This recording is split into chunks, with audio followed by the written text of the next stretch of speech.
花莲有一间国中传出霸凌的事件，有几若位查某学生呢，因为不满另外一个查某学生哪像伫个外口黑白讲话，所以竟然甲这个学生呢带去到便所甲拍，也因为这个霸凌的过程，互人甲翕落来，佮传去哩班里的群组，即马学校已经介入调查。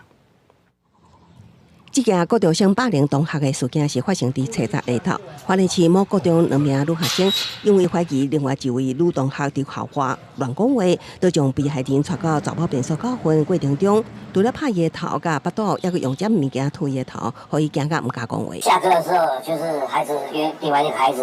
到厕所去讨论这个事情了。那讨论到后来就是动手起来了，就是被行为的家长讲到他的轻微的挫伤跟淤青这样。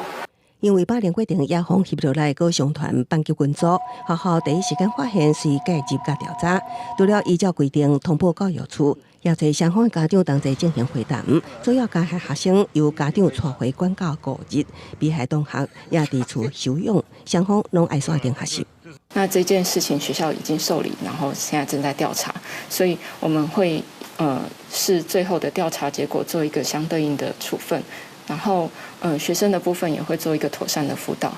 根据学校调查，目前主要加害行为人有2位，其他也有3、4个学生伫边仔看。学校虽然已经依照终点会期，也毋过被害家长真生气，要求学校爱害互囝儿一个安全的学习环境。公司新闻采访报道。